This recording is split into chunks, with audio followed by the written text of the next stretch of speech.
Hi, I'm Maggie. And I'm Marin, and you're listening to Girlhood Girlhood Movie Movie Database, Database. a podcast where we deconstruct and muse on depictions of girlhood in film, literature, and other media. A feminist celebration of pop culture, the audacity of youth, and the ways we grow away from and into our bodies, beliefs, and dreams for ourselves and each other. And today we are discussing Crimson Peak.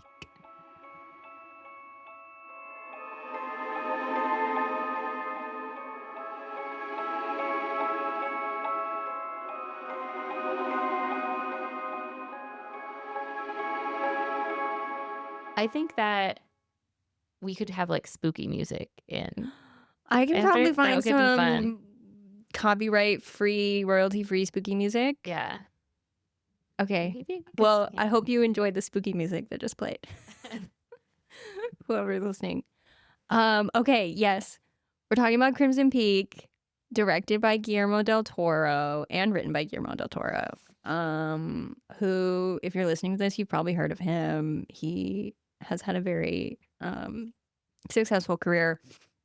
Some of the movies he directed: Hellboy, Pan's Labyrinth, Pacific Rim, The Shape of Water, which won Best Picture in 2018. Have you seen The Shape of Water, Maggie? No. I think you would like it. I love it. Isn't there a book? No. The Shape of Water? There's the chronology of water. The Chronology of Water, which Kristen Stewart directed an adaptation of that comes out sometime in the future. But that's not the one I was thinking of. I have to figure out what it is now. Anyway, what's that movie about? Well, back in 2017, 2018, when people were like, wait, is this going to win Best Picture at the Oscars? Everybody was calling it the fish fucking movie. Oh. Because it is about a woman played by Sally Hawkins who rescues this fish man creature from the government lab where she is a cleaning woman, and they fall in love. Okay.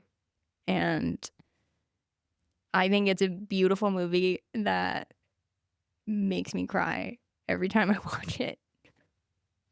Parts of it are really gory and disgusting too, which is fun. It's set in the 60s, I believe, and so it's this very strange mishmash of government conspiracy thriller, romance, science fiction, horror, and then there's a musical sequence in the middle. It's amazing. It's amazing. Sally Hawkins is great in it. Richard Jenkins, oh my God, love that guy. I think you'd like it. Okay, I'll have to check it out. Anyways, okay, but we're not talking about The Shape of Water today. We're talking about Crimson Peak, which was released October 16th, 2015.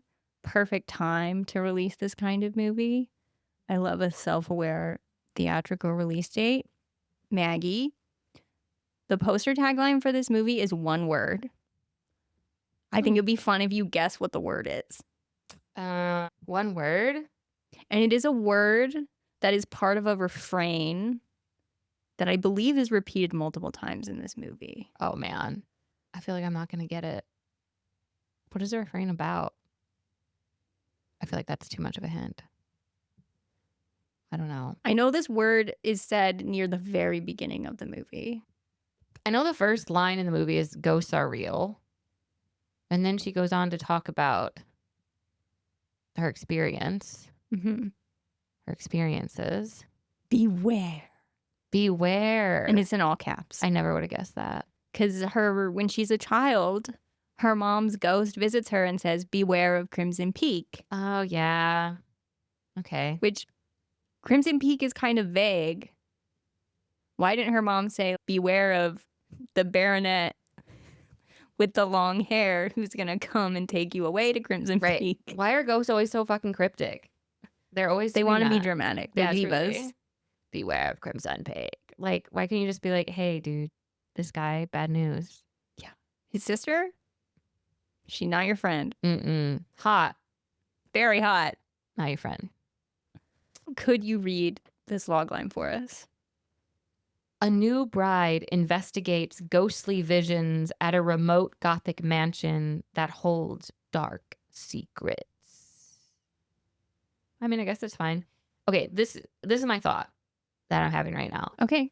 is I feel like this movie is actually the gothic romance that everyone, not everyone, but that a lot of people pretend that Wuthering Heights is. Ooh, I like this argument. Because I do think it's a romance because of how it ended. Mm-hmm. She ends up with this love interest, right? Like everything kind of works out, which I was a little disappointed in, but I guess we'll get into that. Yeah. Well, when you say this love interest, do you mean the Tom Hiddleston character or the blonde boy? I guess both. Like we have Charlie Hunnam, who I think is bad in this movie, by the way. It's just like a weird part for him. I think that he is, because he's also now playing Ed Gein in this new. He is? Yes. It's wild. It's weird. Okay. I honestly I've never seen Sons of Anarchy, which was that show he was in. Mm-hmm. And I've never seen The Lost City of Z, which I've heard is phenomenal and he's really good in. So maybe this is the only thing I've seen Charlie Hunnam in now that I think about it. Mm-hmm. I mean, I thought the performance was fine. I like Charlie Hunnam. He's kind of been typecast because of Sons of Anarchy and other roles that he's played. Did you watch Sons of Anarchy? Yeah. Okay. So like whenever I see him, that's just who I see. Interesting. And unless he's playing a role where he's also a very culturally conscripted symbol of masculinity. And to see him as Ed Gein is fucking weird as hell. I'm glad that he like took that role and he's, you know. Is that a show that's on right now? It's on Netflix, yeah. Okay. And I actually hate it. I don't like it. Well, isn't that one of those Ryan Murphy concoctions? I hate Ryan Murphy. Ryan Murphy is a cultural menace. I can't stand him. Things that he creates often start good and then they just devolve into shit. It's truly fascinating to me. Yeah, he's a very, very, very weird figure, I think. Sorry, you look like you were about to say something. No, I have a theory on why things devolve with Ryan Murphy. And it is because as anything he does goes on, there's like this film bro inside of him that has this desire to then show allusions to every other film bro film that ever was created, even if it doesn't make sense to this for the sequencing of the show. And so you just get all these like allusions and we're like, we fucking get it. You've watched movies, Ryan Murphy. Anyway. Yeah, the only thing he's done that I think that I've watched and really love is his People versus O.J. Simpson miniseries. That was really good. I haven't seen that. That was like 10 years ago now that he did that. The cast was really great. And I gave up on American Horror Story a long, long time ago. I am not interested in his serial killer anthology series because I didn't even know there was a new one. The only reason I watched this one, I've never watched any of the other ones. I only watched this one because I wanted to see Charlie's performance because I was like, this is a role you took? Oh my God. Okay, let's see how it is. And I'm really not really interested or invested. I just kept fast forwarding through the parts where Charlie Hunnam was in the scene. And then I got bored with it because it was trying to like, again, just do this like film bro thing that, I don't know. There's something like sanctimonious about Ryan Murphy's work. I think that's a good word to describe it. I think the problem with Ryan Murphy is that he thinks every idea he has is amazing and then he goes with it right away and he doesn't let anything stew. He doesn't have room to breathe between projects. He has the same problem as Taylor Swift right now in that he puts out too much shit in like a short amount of time. Nothing has room to germinate. And it's just weird how it seems like every few months there's a new Ryan Murphy product out in the world. That makes sense. And because they're both surrounded by like yes people. Yeah. So like they're like, I have this idea and I want to do it, make it happen kind of thing. Mm-hmm. And I'm not saying that's the attitude, but it probably is. Yeah. Okay. Charlie Hunnam. Honestly, I live for these kinds of pop culture digressions. Okay. Did you have anything you wanted to say to go back to your argument about the romance in this movie is actually what people wrongly purport Wuthering Heights to be? Or do you have anything more you want to say about that right now? Not right this second. I figure we'll just talk about it as we go. Okay, cool. Let's just run down what happens in this movie. I did not have the attention span to write a full synopsis, so I have bullet points, which are kind of pithy. I don't know. People will figure out what the fuck we're talking about. It's fine. It fits into the gothic genre enough that... Anyway. New segment. If you haven't watched the movie and you want to read a full synopsis to listen to our conversation, because we're about to spoil the movie, here's your chance to go pause it and read Wikipedia. Okay, cool. We've done our part. But yes, this movie, our main character is Edith, right? Who's played by Mia Wasikowska. Edith is an heiress. She wears really big sleeves and tiny glasses, and her fits look great, honestly. But Maggie's nodding her head. She is an aspiring writer. Her dad is an industrialist who very much believes in American exceptionalism. The local ophthalmologist, who's played by Charlie Hunnam, clearly has a crush on Edith, and she is not into him. And her mom died of cholera when she was a child. And sometimes she's visited by her mom's ghost, like we already alluded to. And then one day, Edith meets an English baronet whose name is Thomas Sharp. He is played by Tom Hiddleston with his Loki hair. And they meet at her father's office because he has a meeting with the dad because he wants the dad to invest in his machine that digs clay dirt out of the earth. And Edith likes Thomas because he shows interest in this novel that she's writing. He sees it on the desk and starts asking questions about it. And all the other men in her life are like, "You are silly, little girl, for writing books. If you want to write a book, don't write this stupid ghost book. It should at least have a romantic subplot in it." And Thomas doesn't say that, so Edith is immediately like, "Oh, he's so nice and cool." And everyone else, though, thinks Thomas is suspicious. And it's not even exactly clear why. I think it's more he just has to be suspicious for the plot. Would you agree with that assessment, Maggie? Yeah. Immediately, people just don't like him. And part of it is because they think his invention is stupid. And the fact that he's been to multiple investors already trying to get money for this project and like hasn't been able to secure it makes people think he's suspicious. And then eventually, like, the dad hires an investigator to look into it and tries to blackmail him to go away. It's a whole thing. But the point is, everyone thinks he's suspicious, but Edith doesn't. Edith is very attracted to him and likes him. And basically the short of it is that Edith's father dies right around the time he has tried to blackmail Thomas into leaving without further pursuing Edith, because it's very clear to everyone else that Thomas is courting her and the dad doesn't like that. And so once Edith's father is dead, there's nothing stopping them from getting married. So they do get married, and Edith goes back with him to England along with his sister, Lucille, who is played by Jessica Chastain. And they go to his home in England, which is a big fixer-upper, I must say.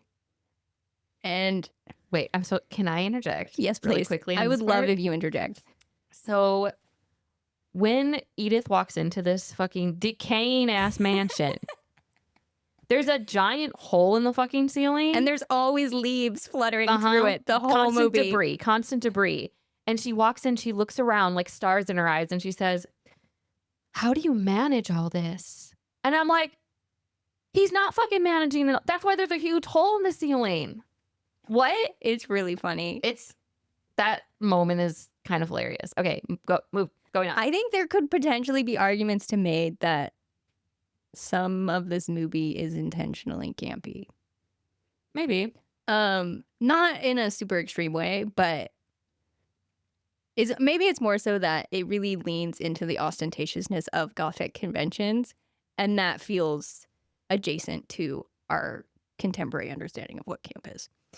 But I think that for the most part, any kind of art that is being made in accordance to the prescriptions of a specific genre requires a level of campiness to live up to that genre. You know what I mean? Because you're making art within like this box, and you want everyone to know you're making art within that box, and it becomes camp in a way that's really fun to watch. Yeah, I think that's a good way to put it. So yeah, shows up this fixer-upper house. Edith does not complain about the house once, even though there's debris falling into the living room. It's cold as fuck. There's no one else around. It's just surrounded. The floor is leaking because it's sinking into this clay dirt foundation. Anyways, but she's there. She's in love with her husband. She gets along fine with the sister at first, even though the sister clearly does not like her. But she starts seeing ghosts. We eventually learn that one of the ghosts is the murdered mom, and there's murdered wives, and Edith learns what we've known all along, which is that he only married her because he wanted her money. Basically, he wants money to rehabilitate the house and for his invention, so he can also make more money that way. I thought it was more about the inventions.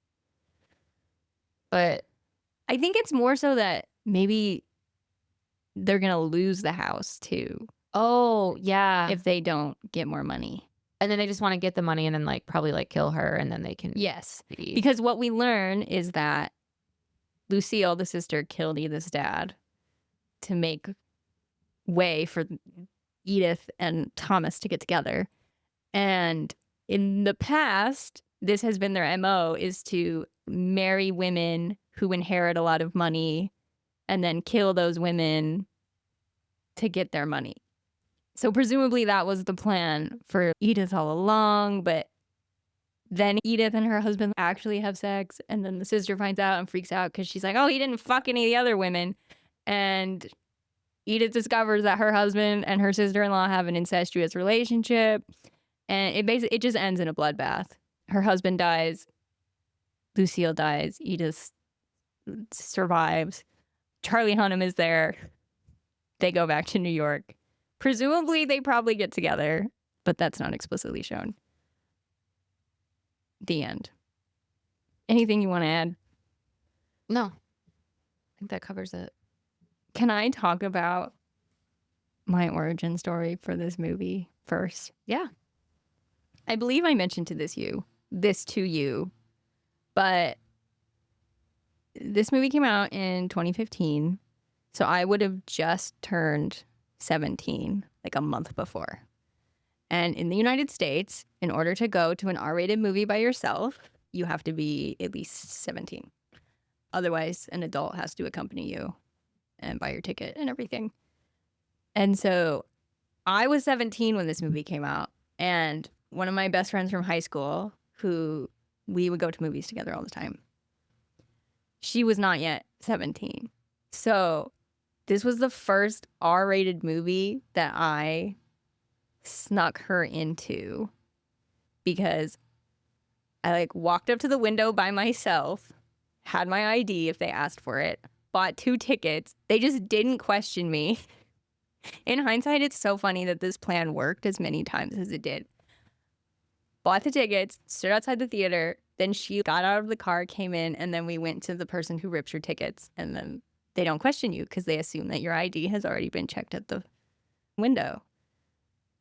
And seeing this movie was the first time we ever implemented that plan, and it worked.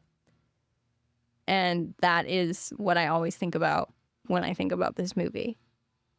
Because we were really excited to see it. We were determined to make it so we could go see it and have a whole day doing that. That's a really fun memory. Yeah. I don't think I ever realize they took it that seriously. Like the R-rated thing. I don't really get ID'd. I don't think I've been ID'd at a movie in years, but when I was younger, still in my teens, I definitely got ID'd not infrequently at movies. Weird. Yeah. But I will say, so my birthday's in September and this friend's birthday is in February. So we had a period of 6 months where we had to do this plan if we wanted to see an R-rated movie that didn't involve us making one of our parents go with us. Which we did do that sometimes. That was how I saw Whiplash, is we made our moms go with us to see Whiplash. Crazy. Things you do when you're a young burgeoning cinephile. But then, like a week before my friend's birthday, so she's still 16, she's going to turn 17 in a week, the movie The Witch just came out. Have you seen The Witch? I think so. And we're like, okay, it's your birthday. This is what we're going to do to celebrate your birthday. It made sense to do it the weekend before. I go, buy the tickets, no problem. We get to the ticket ripper, and it's this middle-aged dad-looking guy, and he asked to see our IDs. Oh my God. And my friend is like, oh, I don't have mine. And he's like, well, sorry, I can't let you into the movie. Got a refund. Then we went to Village Inn for 3 hours. But it was a week before her 17th birthday. Yeah. And when we told her mom about it, she laughed and she was like, you should have told him it was your birthday. You should have shown him your ID and been like, I'm going to be 17 in 5 days. Please let me in. Yeah. But we just accepted defeat and left. And then saw it a week later. That's so annoying to me. That makes me mad. It seems very American, too, to like be so serious about like, you have to be this age to see an R-rated movie. Yeah. Shut up. Yeah. Know. I know. There are worse things. There. Let teenagers go to the fucking movies. Yeah. You know? I don't know. So anyways, but we saw Crimson Peak and I remember really liking it. I had not seen it at all between when I was 17 and then a decade later watching it for this episode. But I remember liking it when I first saw it.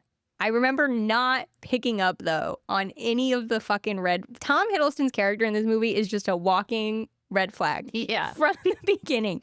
And I feel like when I saw it when I was still a child, I just did not really pick up on that. And I remember being so shocked by the incest reveal. Stunned. Like, oh my God, that's crazy.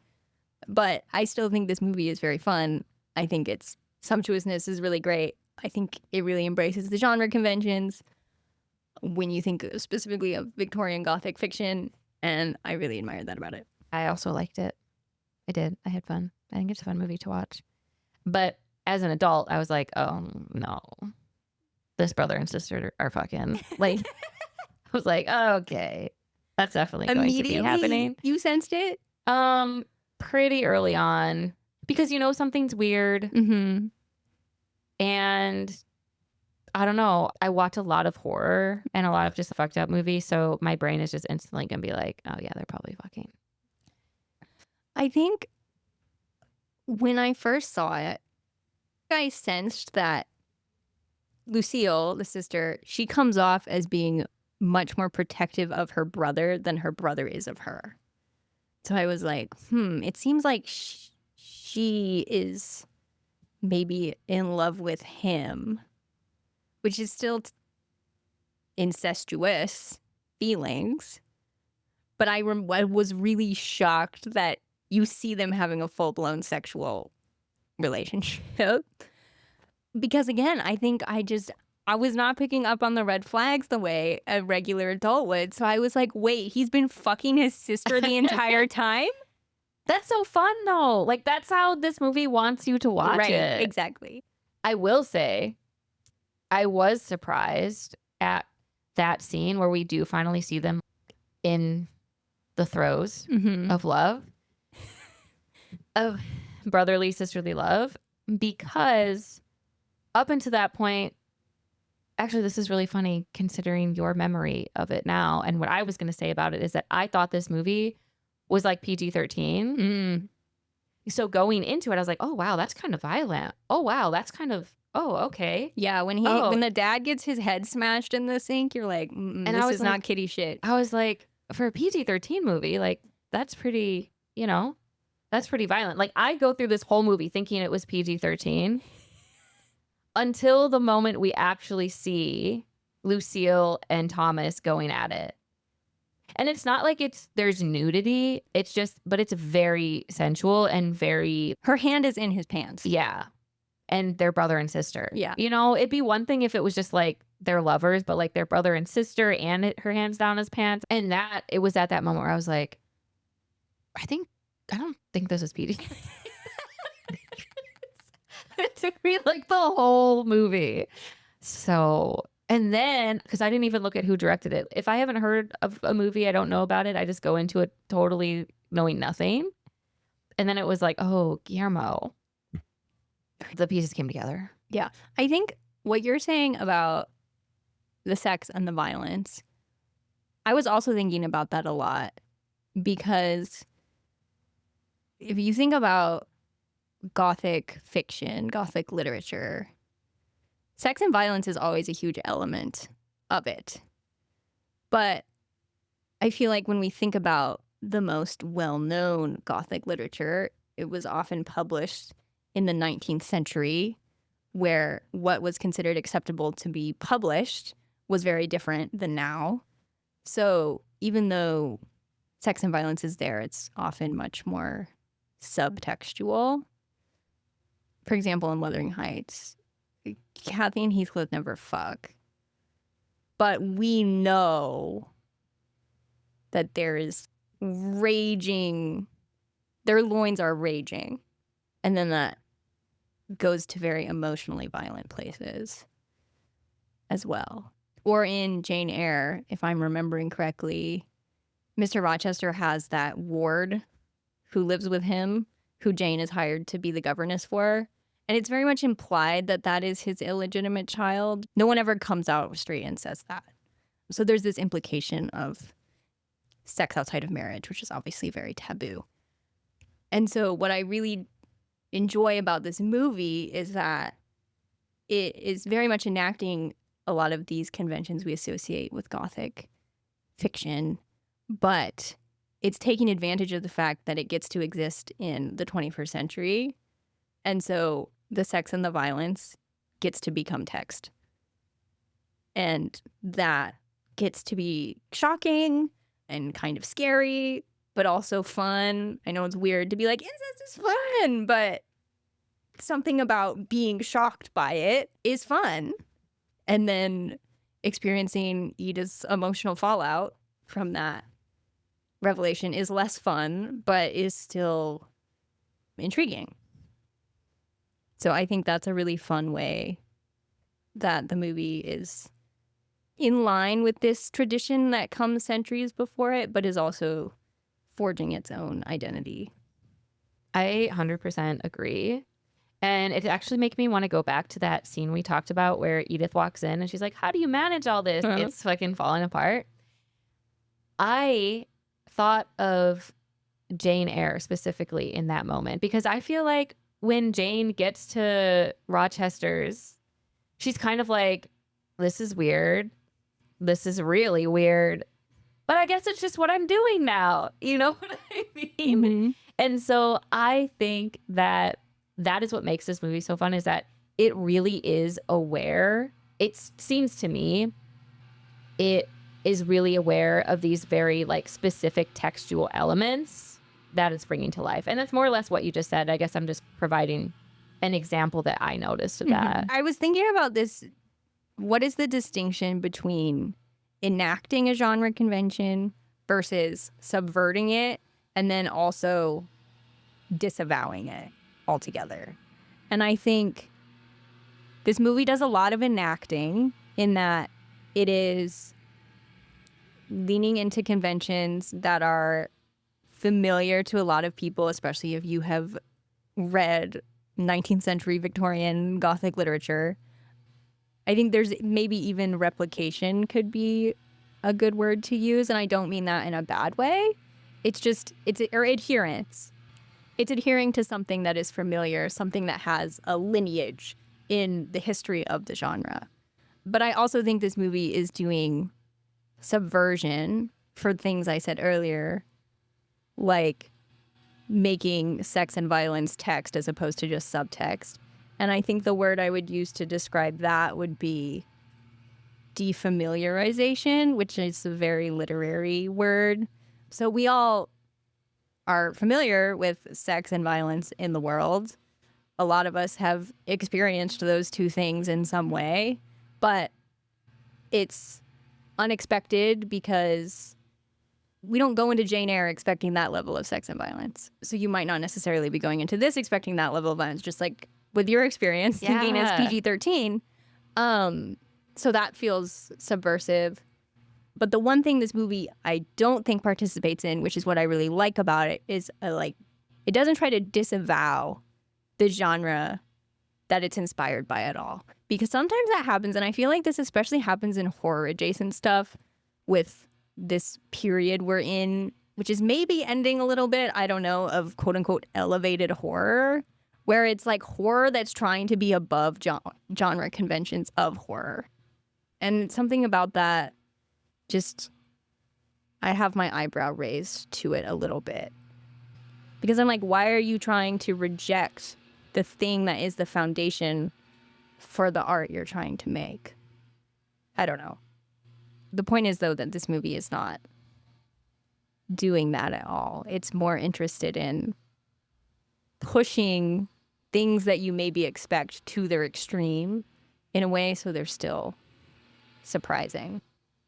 I'm curious, what are some examples of movies you feel like are trying to eschew the very genre into which they are actually creating? One that I've seen recently that I did not care for was Longlegs. Did you see Longlegs? Yeah.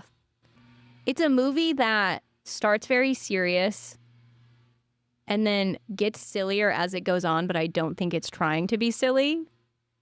There's just something about the way that movie is framed where everything is symmetrical. And I'm like, that doesn't mean that your shot composition is interesting just because it's symmetrical. And some people are giving these performances that are very kind of arch and measured. And then you have Nicolas Cage doing his Nicolas Cage thing. But it didn't feel like that was supposed to be fun and campy. It felt like it was supposed to be edgy or something. I didn't care for it. I don't know if I explained that well. No, I get it. I loved Longlegs. I thought it was great. And I think opposite, though. I thought the point of having Nicolas Cage in a film like that, where you have this very sort of serious plot line, and then you put Nicolas Cage in it, we're going to expect a level of campiness and some wild Nicolas Cage performance, which is exactly what we got. But I thought it was interesting. If it hadn't been Nicolas Cage, it just would have been your run-of-the-mill type of film, you know?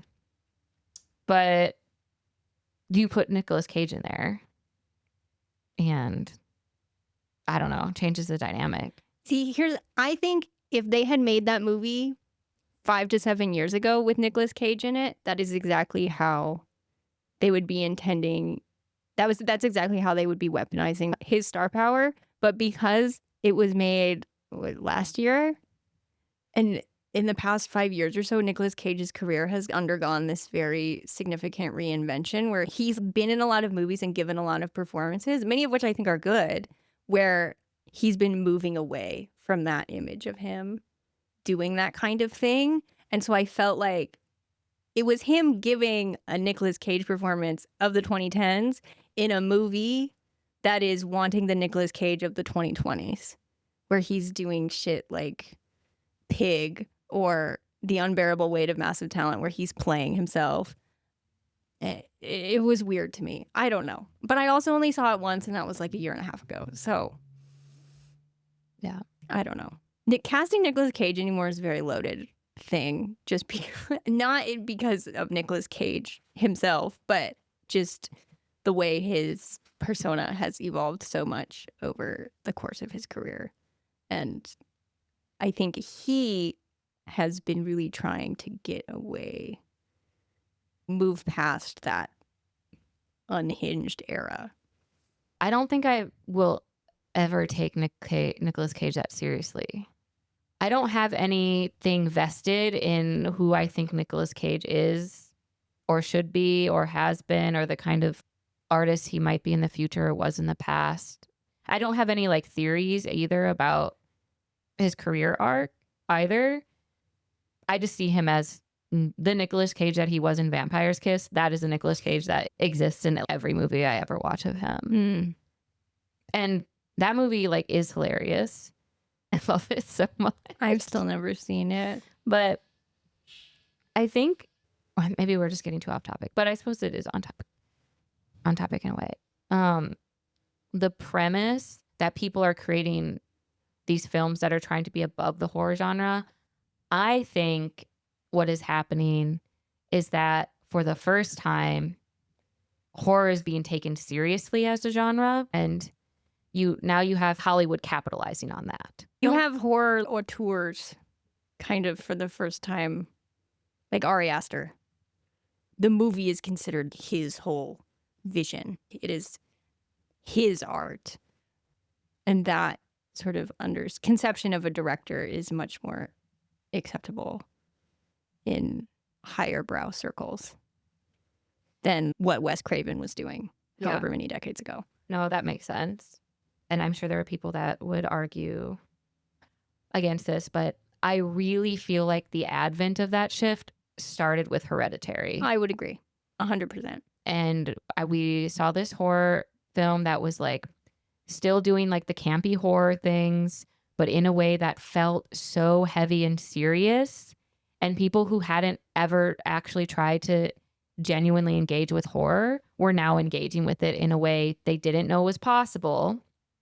So we have these people whose expectations of horror are always going to be defined by Hereditary. Mm-hmm. But what Hereditary did, that film was so smart. The performances were so good, but it was using conventions of horror in a very conventional fucking way, but in a backdrop that felt perhaps less campy than we're used to in that genre. Right, maybe. because that movie, the inciting incident of that movie, I think you and I disagree on this. I find when she gets decapitated, that's like some of the bleakest shit ever. I know you think it's kind of funny, right?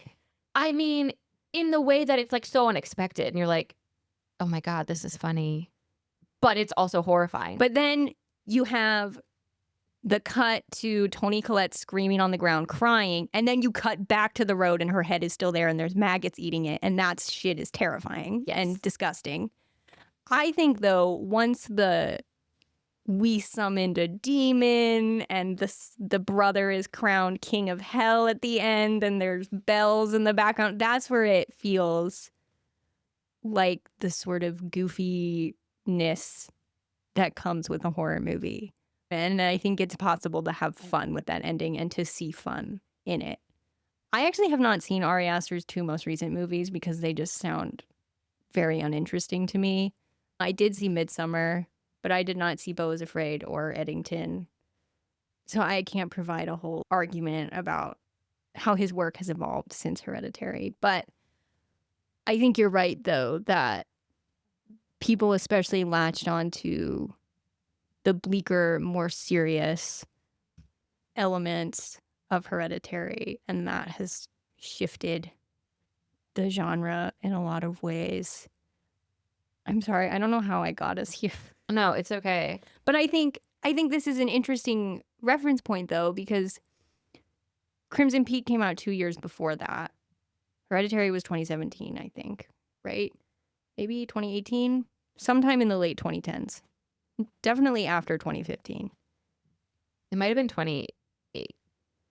Yeah, that sounds about right. I haven't seen all of Guillermo del Toro's work either, but I love listening to him talk. If you ever just want to listen to a director talk about stuff, he's a great person to listen to because he has so much cultural knowledge. He just has so much passion for what he does, and it's really beautiful. And he just loves movies. He loves movies and he loves monsters and he loves movies about monsters so fucking much. And it just makes me feel good inside. But he's just very open. He's like, my thing is making movies about monsters and exploring the thematic and metaphorical possibilities of that. That's what you're going to get from me. Whether it's Pacific Rim, where it's like robots. I think the robots are fighting aliens in that movie. I don't know. I've never actually seen it. And it's this sort of mainstream action blockbuster. Or it's Sally Hawkins falling in love with a fish monster who she's rescuing from evil scientists. And he's not trying to make it this game where he's trying to obscure what he's doing to make it seem like he is always reinventing himself when he's really not. I respect that about him. Because it's all operating under this, using the monster as metaphor in different ways. I was going to say something about Hereditary, and then it was going to connect it back to this movie, and I'm trying to think of what it was. So it has something to do, I think so much of that, the heaviness of that movie, the seriousness of that film is due to Toni Collette's performance, which was just fucking phenomenal. When she's screaming on the floor like that. Yeah. The head gets decapitated. As someone who watches a lot of horror, I'm like horrified and also laughing in an uncomfortable way. But then because we get Toni Collette's performance, I was like, oh no, wait, this is a thing that actually happened. There's a seriousness to violence that is made camp in horror. And here we have this film that's reminding us that violence has real world consequences. And I felt the same in this movie when the dad gets murdered and we have to see it. It's not fun. It's really horrific. It's really horrific. And to be able to show that kind of violence, that level of violence, and have it taken seriously by its viewers, I think is much more challenging than it seems. Because you have to have some degree of investment in that character's demise. We don't want to see people just like murdered. Well, sometimes we do. Maybe. Sometimes we do. I'm a big Dexter fan, so like sometimes it feels good. I'm like, oh, good. Yeah, kill him. But in a slasher film, our investment in the characters is pretty minimal. The violence that's being done to those characters, it's like a little easier for us to be like, oh, this is camp, because we haven't engaged with that character before that character is just dead. Right. And the architecture of those kinds of movies is, how can I make these kills interesting and fun? Yes. I recently watched the most recent Final Destination. Oh. Great kills. I'm making the most enthusiastic hand gestures. Such a fun movie. But yeah, this is not that, right? And so it always feels different to me when we have a gothic or horror adjacent film making me as a viewer really emotionally connect to the death of a character. I think what you're saying about this emotional investment and the violence making you feel like bad or sad, or understanding the human stakes of it, in comparing the scene of the father getting murdered in Crimson Peak to the daughter dying and the Toni Collette reacting to it and everything in Hereditary. I think that's really helpful, because I feel the same way about the scene when the dad gets violently murdered. They could have just implied, oh, someone came, and then we cut to Edith identifying the body and them saying he had whatever blunt force head trauma, and we can connect the dots. We don't. We see it. And I think part of that is just because this film loves the color red. So it just wants, if we can show as much blood as possible, that fits our aesthetic goals very well. But I think it's important for us to see that kind of death, so then we see the way Edith reacts to her father's dead body. And that makes it make emotionally more sense for her to then hastily enter into this marriage with this man she really doesn't know, who a lot of people have told her seems suspicious. Right? But I think the movie undergoes an evolution that's similar to Hereditary, where then when we devolve back into violence at the end, to me, it's much more fun than at the beginning. Because maybe my favorite moment in this movie is when Thomas confronts Lucille after she has tried to kill Edith. She pushes Edith off of a ledge, and Edith's back hits a banister, and she somehow isn't paralyzed immediately, which she should be. You hear the crack, and it's really gross, but I'm like, oh, it's also cool. And Charlie Hunnam is there to take her away, I think. And so there's this confrontation, and he's trying to convince her that we don't have to kill Edith, that all three of us can be happy together. And she can't handle the fact that he actually maybe loves his wife, because that's never been the deal before. We eventually learn that his previous marriages were never even consummated, and his with Edith is. So that's supposed to mean something significant. And she just casually stabs him in the face. She just sort of does it without even thinking about it. And then the second she does it, you see her face be like, oh, fuck, I didn't want to do that. And it's amazing. It's awesome. The way that Jessica Chastain plays that scene is so great.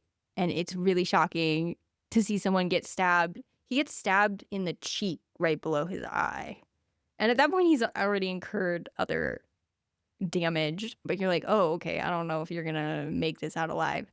And even though I'm not necessarily rooting for the Jessica Chastain character, I'm like, it's fun to see you just unleashed, stabbing your brother who a few hours ago you were having sex with. And it's kind of fun to see the Tom Hiddleston character die, because even though I'm supposed to feel a little sympathetic for it, I'm still like, you were a liar who never once had to take accountability for any of your mistakes or crimes. So you don't get to live happily ever after. So it's fun to see you get stabbed in the face. And then when there's a final showdown between Edith and Lucille in the snow, and they're like whacking at each other, I'm like, this is fucking awesome. There's snow everywhere, and then there's blood on the ground, and the dirt is seeping up through the snow. And it's a gothic, dramatic gore fest. And I think the movie has to make that shift from bleak, emotionally devastating violence to fun, over-the-top violence in order for us to experience any kind of catharsis at the end. Mm-hmm. Because I think that's also just part of a hallmark of the genre, is some kind of emotional catharsis. And Edith killing Lucille and then saying goodbye to her husband's ghost and going home, it felt mostly cathartic. I don't like the idea that she eventually ends up with Charlie Hunnam, which I think the movie implies. Yeah. But what you're saying about Hereditary made me think of, because I think the violence at the end of Hereditary is much more fun than the violence at the beginning. And thinking about like how it devolves, like it's asking us to take the violence seriously. And then it's like, but we can still have a good time here. Acknowledging that there's a reason why, as like humans, we are drawn to watch and consume, some of us, right, violent media. Right. Can I ask you about your Wuthering Heights connection? Yeah. Could we go there? Yeah. Okay. I want to hear more about what your thoughts are. It wasn't even something I spent too much time thinking about. It's just one of those thoughts that I had, and then I didn't even think to expand on that thought. But no, wait, I'm going to go back and I'm going to connect it. It's going to make sense, maybe. So a couple weeks ago, I saw Little Shop of Horrors for the first time. Okay. I'd never seen it before. But with my friend Michelle, who was like, we have to watch the director's cut. You have to watch the director's cut. And because in the director's cut, it's not like a happy ending. It's really, really fun. This big plant that eats people, it takes over the world. That's the director's cut. The test audience didn't like that ending.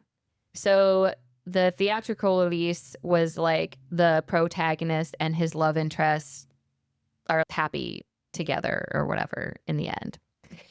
Because I watched that film like within the same week that I watched this one, I was making this connection to Little Shop of Horrors situation where I was like, I just wanted Charlie Hunnam to die.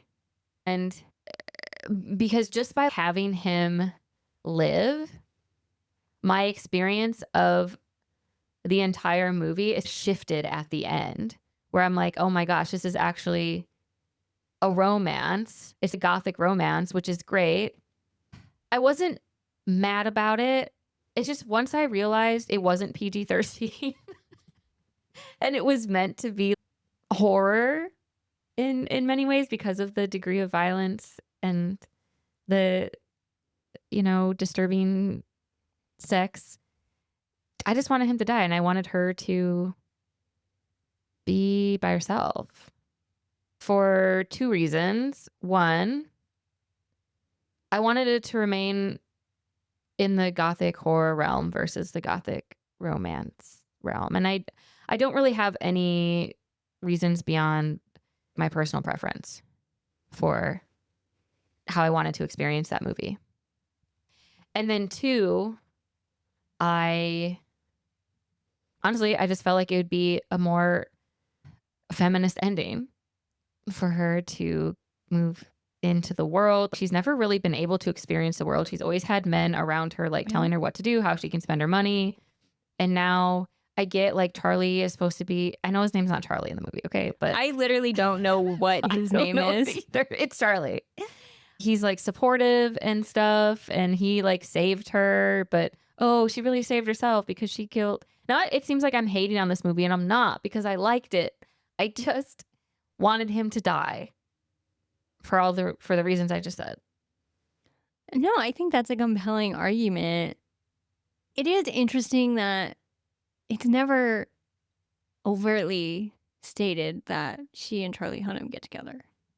But what does get explicitly stated is that she eventually writes a book called Crimson Peak, which is presumably, I'm going to assume it's autofiction, to use a term that definitely did not exist back then. So there's that kind of catharsis. But then one has to wonder, was she given the same critique on that novel that she was given on her first novel, which is that a ghost story is well and good, but this should have a romantic subplot in it. We do know that she fulfills her dream of being a writer, and she presumably translates her traumatic experience into art. But what I was wondering about with when you said that you felt like this movie has the romance that people act like Wuthering Heights has. Because I feel like this point of contention in people who read Wuthering Heights, not even scholars necessarily, but just regular people, is it a love story at all? Was there ever love between Kathy and Heathcliff to begin with? And I guess that's the same question I have here, where just watching it and knowing what is coming, I can't buy into the fact that Thomas, aka Tom Hiddleston, ever actually loved her to begin with. To me, he just sort of exists to be this skeevy motherfucker who gets his comeuppance. And to me, I'm perfectly satisfied with that because I think it's fun. I don't need to believe that he ever actually loved her, but I do think that is part of the skeleton of the movie, is that they want you to believe there is this part of him that did really love her. So that's where I'm thinking about it in relation to Wuthering Heights. I guess I hadn't actually thought about it that much. Did I believe that Thomas loved Edith? Yes and no, but it depends on your definition of love, right? Because I think you can argue that in Wuthering Heights, Heathcliff loved Kathy, maybe they loved each other, but it was just like really fucked up. You can argue that Thomas and Lucille fucking loved each other. They were just brother and sister. Mhm. I didn't stop and think, oh, does Thomas actually love Edith? Because I just assumed he, I guess, just wanted to have sex with her. That's really what Yeah, I, because we're supposed to think that because he actually has sex with her, as opposed to his previous wives, who he fucking killed, or maybe Lucille killed them, but he was at least an accomplice to their murder. He didn't have sex with them. So, they didn't know each other to really love each other. That was my thinking. right, it's not clear exactly what the timeline is in this movie, but things move quite fast. Yeah. Well, I think Charlie Hunnam says, like, isn't this all kind of moving too fast? Yeah. So it's just very quick. They don't ever spend time with each other at the mansion. No. They don't know each other. You don't. This was something I wrote in my notes as I was watching, which I wrote sort of in jest, but I think it holds true. I said, this movie is about the emotional chaos of the first person who makes you truly horny. Because I think Edith met Thomas. She thought he was hot. He complimented her book. And she was like, oh, what is this thing I'm feeling? And I would argue that it was arousal, maybe, first and foremost. And maybe not love, but she thought it was love. That makes a lot of sense. Because now I'm thinking it's the same for him, considering he was groomed. Because the sister's older than him. And also she's just a very manipulative person. Yeah. That he was like really groomed and molested by her for his entire life. So he meets Edith, who he has actual interest in. So this is kind of like the first time he's experiencing horniness, right? In a way that isn't, Abusive, manufactured via the sexual abuse he's endured. And that feels like love. And maybe it could have developed into it, but it did unlock something in him. Mm-hmm. And he was like, wait, I've been fucking my sister. I don't want to do that. Well, she's been making me, right? Like, and now they're adults. Like, it's complicated. It is complicated. Another facet of their situation is that they were both physically abused as children by their parents. And so it seems like that was potentially something that was driving them into this closeness with each other, because they were each other's only source of comfort and protection from their parents. And then that eventually evolved into something sexual. And then Lucille killed their mom. And the mom is one of the ghosts who's wandering the house and who Edith sees. So it's very dark. But I hadn't thought about it from the point of view you're saying, where he is also experiencing first timeness with Edith. And that makes me more inclined to be like, I guess maybe he did actually love her in the best way he could under the circumstances. But then I come back to this question of, adhering to genre convention versus subverting it, etc. And I guess hallmark conventions to gothic fiction are often most broadly this idea of haunting. But then you often have this female protagonist who is she's been traumatized in some way, but she's not worldly at the same time. So she's not naive exactly, but she's not worldly. Jane Eyre, she's not a naive person. She's endured abuse and death and a lot of really horrible things in her childhood that have shaped her as she grows into a young woman. But she's also been very secluded from the world her whole life. So in some ways, she's still quite unprepared when she arrives at Thornfield Hall and meets Mr. Rochester and everything. And Edith has maybe followed a similar trajectory with the traumatic nature in which her dad died and her mom when she was a child. But she's still also been pretty sheltered, I would say. So that's an interesting dichotomy. So you have that, and then you have the male lead who is very mysterious.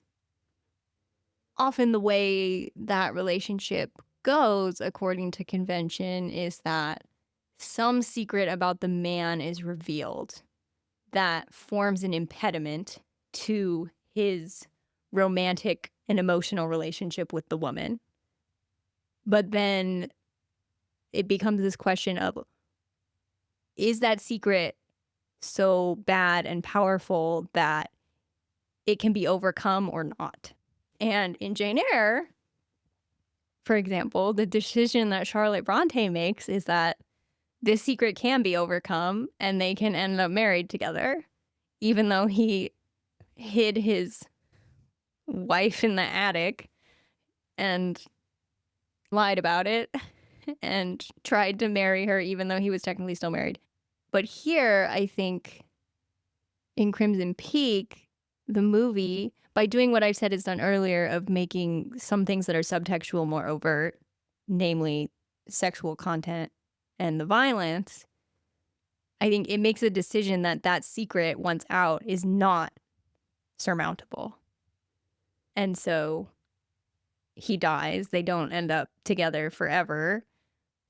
And then I think by killing him, also the Tom Hiddleston character, that eliminates this emotional complication that would exist if he had lived and they had still remained married at the end of the movie. Because since he dies, we can be like, yeah, I guess he loved her in this way that was kind of fucked up, but was the best he could considering the circumstances of his childhood and his relationship with his sister. And we can just leave it at that and be like, but now he's dead. So, whereas if he survives and then they're still married at the end of the movie, Jessica Chastain is dead and they're still married, we'd be like, we need to unpack this. And there'd probably be a lot of ambivalence about it. Yeah, he definitely needed to die. I just wanted Charlie to die too. And here's the thing. When I was watching it, I really wanted Charlie to live. I really wanted them to end up together. Interesting. Okay. I really did, because that is like the kind of catharsis I was looking for in this weird, fucked up romance that we've had going on for the whole movie. I really wanted them to end up together, but I wanted the movie to subvert that desire and kill him anyway, so that I had to sit with my discomfort. I didn't have to sit in the discomfort of the human condition and the lack of control we have when there are tragic circumstances that lead us back to ourselves. This is really interesting because it leads back to what you were saying about the father's death at the beginning of the movie. If Charlie Hunnam had died, the tenor of that death, no matter how it happened, would be closer to the tenor of the father's death than to the tenor of Lucille and Thomas's deaths. Because Lucille is definitely an antagonist, and it would be very, very generous to call Thomas an anti-hero, but I'm probably veering more towards antagonist just for the sake of keeping it simple. So in the logic of storytelling, you're like rooting for them to die. There's no reason to root for Charlie Hunnam to die. He seems like a good person. He is a good person. He's respected in his community. He seems to have feelings for Edith, but doesn't act entitled about it. Like he's entitled to her affection or something, you know? So I think you're right that seeing him die would inject a tone back into the movie that was there at the beginning, but it had since moved away from. Anything else? No. Well, what does this movie make you want to tell your younger self? I think I would probably just tell her thank you for renting a VHS copy of The Evil Dead in 1998 and then watching it on repeat for years after that. She didn't really know why she was so drawn to it, but she kept watching it until she figured it out. And watching horror really opened up my world in the sense that it gave me access to symbolic interpretations of various media that I might not have been as interested in engaging with had it not been packaged in such a fascinating and grotesque way. And I think it's really influenced the way that I think about what makes good art and has allowed me to look art I don't like or look art that makes me uncomfortable, look at it head on, and then interrogate myself regarding my response to it. And horror really did that for me. And specifically Video Express, which was the locally owned video store by my house growing up, where I rented The Evil Dead for the first time. And I loved it. Yeah. It's a great movie. I haven't watched that since high school. I also want to rewatch Longlegs now, just to see how I feel about it again. I can see why you responded it to the way that you were describing your response to it is the way that I thought I was going to respond to it going into it. Fascinating. I thought I was going to be like, Nicolas Cage, fucking, but instead I just like really liked it anyway. I don't think it's Nicolas Cage's finest work. I'll say that. But what does this movie make me want to tell my younger self? God, this is so hard because there is a younger version of me who watched this movie, which is the case for a lot of the movies we talk about, but this younger version of me is a version I can still remember pretty well. I guess I just tell her that convention can still be exciting. And it's important to learn how to look for that. Because often especially an artistic tradition has endured for so long, there's a reason why. And not everything needs to be reinvented in order to be impactful or resonant. And I think this movie is a good example of that. Nice. Did you like Edith's sleeves? I loved her outfits. I loved her little, which I felt were like lesbian coated glasses. I was down for all the fucking outfits. The set design I thought was fun.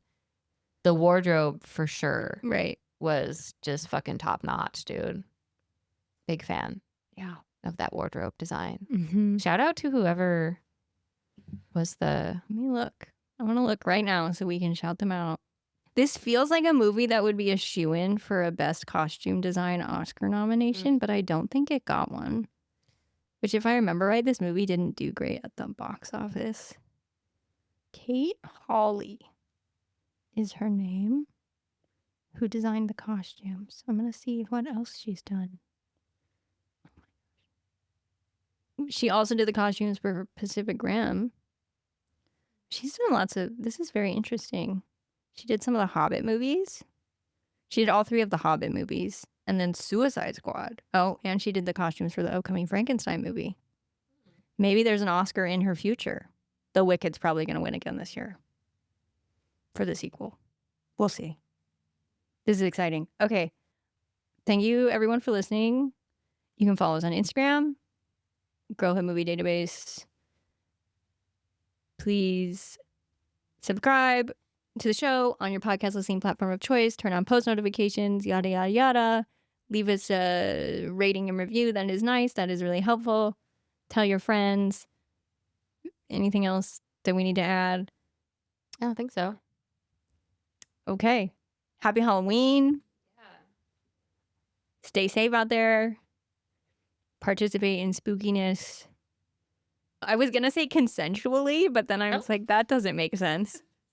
Don't go around scaring people and they didn't sign a form to say they were consenting to, like in a haunted house. Yeah, you have to sign up. Anyway. Just there's a time and place for everything. Yeah.